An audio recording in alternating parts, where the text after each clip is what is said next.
시청자 여러분 안녕하십니까? VOA 뉴스투데이 시작합니다. 북한에 장기간 억류됐다가 혼수 상태로 송환된 뒤 숨진 미국인 대학생 오토 원비어의 사망 4주기를 맞아 미국 곳곳에서 추모의 물결이 이어졌습니다.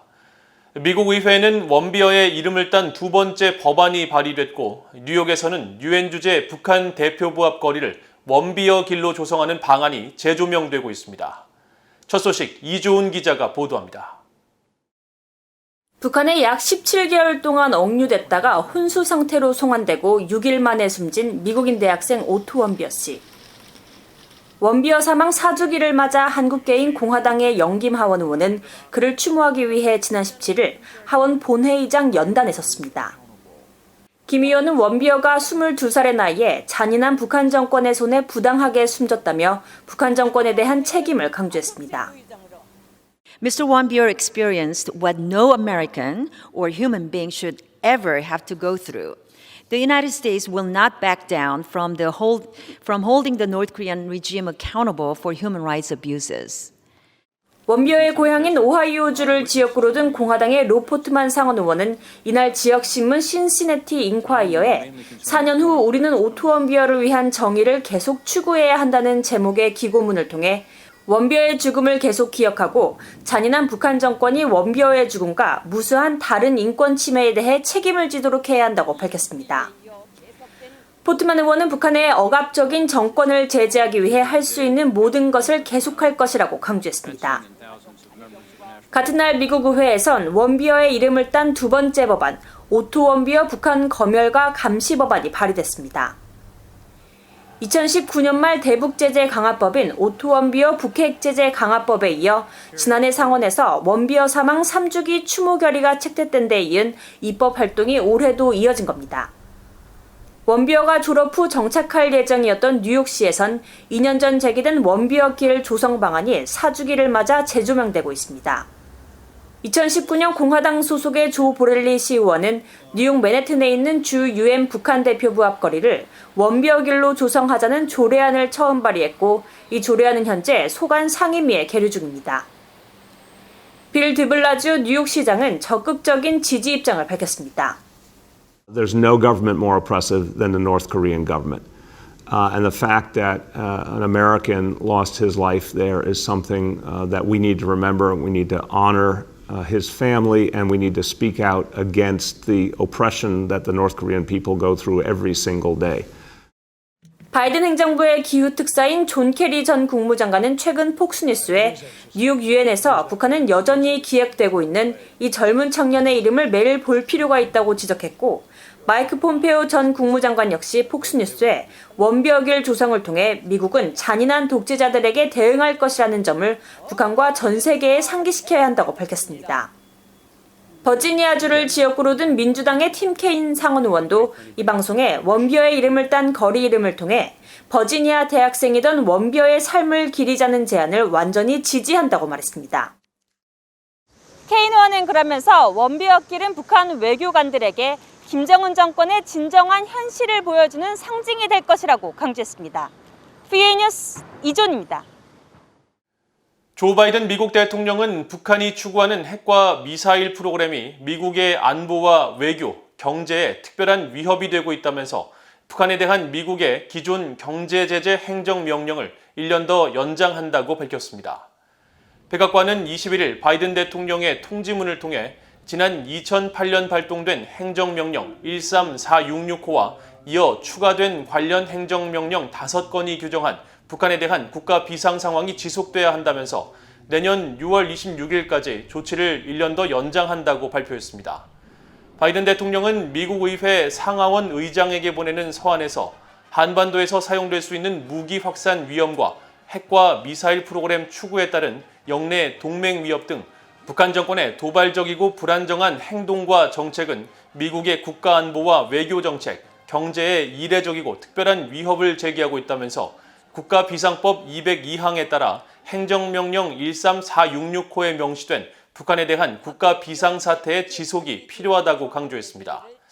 조지 W. 부시 행정부에서 발동한 행정명령 134666호는 북한의 핵 확산 위험을 국가 긴급 상황의 대상으로 규정했고 이에 의거해 미국 정부는 자산 동결 등 대북 경제 제재 조치를 가해왔습니다. 북한에서 심각한 인권 유린 행태가 지속되고 있으며 신종 코로나 바이러스 감염증으로 인한 북한의 국경 봉쇄가 북한 내 인권과 인도적 상황을 악화시켰을 우려가 있다고 유럽연합 EU가 밝혔습니다. 유럽연합은 21일 발표한 2020 민주주의 인권 연례 보고서 북한 부분에서 탈북민들과 정보 소식통을 인용해 북한 정권이 오랫동안 지속돼온 조직적이고 광범위하며 중대한 인권 유린을 해결하기 위해 긍정적인 조치를 취했다는 어떤 징후도 없다고 밝혔습니다. 또 일부 외부 기구들은 북한에서 여행에 관한 처벌이 강화됐다고 보고했다면서 중국과의 국경 폐쇄로 식량 수입이 감소해 장마당에 의존하는 사람들에게 경제적으로 부정적인 영향을 미쳤을 것으로 우려했습니다. 보고서는 이런 영향은 어린이와 장애인, 수감자 등 가장 취약한 계층에 심각한 영향을 미쳤을 것이라면서 신종 코로나 바이러스 감염증 여파로 북한의 인권과 인도적 상황이 더 악화됐을 수 있다고 지적했습니다. 미국 국무부는 바이든 행정부의 북한 접촉 시도 사실을 거듭 확인하면서 북한과 조건 없는 대화를 희망하고 있다는 입장을 다시 밝혔습니다. 성김 대북특별대표가 대화에 깊이 관여하게 될 것이라면서 북한의 긍정적인 반응도 기대했습니다. 함지하 기자가 취재했습니다. 네드 프라이스 미국 국무부 대변인은 21일 진행된 전화 정례 브리핑에서 북한이 미국의 대화 요청에 긍정적으로 화답하길 바란다고 말했습니다. 아무런 조건 없이 만나자는 미국의 대화 제안을 북한이 받아들여 교착 상태에 빠진 양국의 비핵화 협상이 재개되길 바란다는 겁니다. We've said before that we have reached out to the DPRK in line with our policy of openness to diplomacy.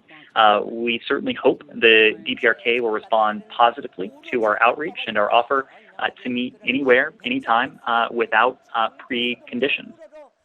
프라이스 대변인은 이어 이 같은 입장은 현재 한국을 방문 중인 성김 국무부 대북특별대표가 정확하게 밝힌 내용이라면서 김 대표는 한국 방문 동안 한반도의 비핵화를 향한 협력과 공동의 안보와 번영에 대한 보호, 공동가치 유지, 규칙에 근거한 국제적 질서 강화에 있어 미한일 삼각공조의 근본적인 중요성을 강조하고 있다고 밝혔습니다. 프라이스 대변인은 그러면서 바이든 행정부의 새 대북 정책은 조율되고 실용적인 접근법이라는 점을 재확인하면서 궁극적인 목표는 미국과 동맹, 미군 등의 보호라고 강조했습니다. But it's an approach that's open to and will explore diplomacy with the DPRK to make progress that achieves what we seek, and that is increased security for the United States, for our allies, and for our deployed forces. 프라이스 대변인은 이어 북한과 얼굴을 맞대거나 직접 외교를 할 기회가 있다면 성김 대북특별대표가 깊이 관여할 것으로 예상한다고 말했습니다. 한국을 방문 중인 성김 대표는 21일 잇따라 개최된 미한일 북핵 수석대표 협의를 통해 최근 대화와 대결을 언급한 북한 김정은 국무위원장의 발언이 긍정적인 의미이길 바란다며 대화 복귀를 기대했습니다. 또 국제사회 대북제재 이행의 중요성도 분명히 밝혔습니다.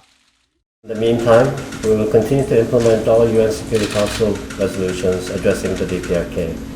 We also urge all UN member states, especially UN Security Council members, to do the same to address the threat posed to the international community by the DPRK.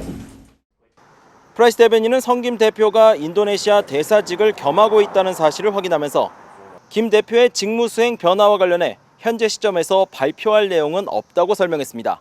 VOA 뉴스 함지하입니다. 미국은 북한의 전자기파 EMP 위협을 염두에 두고 있으며 미국의 안보 수호를 위해 최선을 다하고 있다고 미국 국방부 대변인이 밝혔습니다. 존 커비 미국 국방부 대변인은 21일 정례 브리핑에서 최근 북한이 미국을 위협할 수 있는 초강력 EMP탄과 대포 개발을 완료했다는 미국 의회 자문단체의 보고서 내용에 대한 평가와 대응을 묻는 질문에 구체적인 대응책에 대해서는 답하지 않겠다면서도 북한의 EMP 기술과 능력을 염두에 두고 있으며 미국의 이익과 안보 수호를 위해 담당 부서가 진지하게 책임을 다하고 있다고 말했습니다. 커비 대변인은 또 지난주 일라이 라트너 국방부 인도태평양 안보 담당 차관보 지명자가 상원 인준 청문회에 출석해 한반도 내 양자 및 다자 연합훈련 상황을 검토해 볼 것이라고 밝힌 데 대한 대규모 미한 연합훈련 재개 계획을 묻는 질문에는 현재 발표할 내용은 없다면서도 라트너 지명자가 연합훈련 검토 약속을 지킬 것으로 확신하며 미군은 오늘 밤에라도 당장 싸울 수 있는 준비를 하고 국방부는 지속적인 연합훈련 검토를 통해 위협과 과제에 맞게 훈련 규모를 조정하고 있다고 강조했습니다. 6월 20일 세계 난민의 날을 맞아 미국 국무부는 탈북 난민 수용에 열려 있다는 기존 입장을 거듭 밝혔습니다. 국무부 대변인실 관계자는 세계 난민의 날과 관련해 난민 수용 정책에 대한 VOA의 질문에 난민 재정착은 미국이 전 세계적으로 난민을 지원하고 인도주의 지도력을 보여주는 여러 방법 가운데 하나라면서 북한 주민들은 모든 적절한 범주에서 미국의 난민 수용 프로그램에 접근할 수 있다고 밝혔습니다. 이어 탈북 난민은 해당 회계연도에 난민 입국에 관한 대통령 결정이 정의한 대로 모든 가능한 할당에 따라 계속 미국에 재정착할 수 있다면서 미국은 북한 문제를 포함한 우리의 외교정책 중심에 인권을 두는데 전념하고 있다는 기존의 입장을 거듭 강조했습니다. 국무부에 따르면 미국 입국 탈북 난민은 15개월째 전무한 상황으로 한국에 입국하는 탈북민들도 지난해 229명으로 전년보다 78% 급감했으며 올해 1분기 역시 31명에 그쳐 전년 같은 기간보다 77% 감소한 것으로 나타났습니다. 한국 두리아나 선교회와 갈렙 선교회 등 한국의 탈북 지원단체 관계자들은 21일 VOA에 신종 코로나 바이러스 여파로 북한과 중국, 동남아 국가의 국경이 거의 막히고 중국 정부가 탈북민을 돕는 선교사들을 거의 다 추방하는 등 상황이 매우 절망적이라고 밝혔습니다. 이상으로 VOA 뉴스투데이를 모두 마칩니다. 시청해주신 여러분 고맙습니다.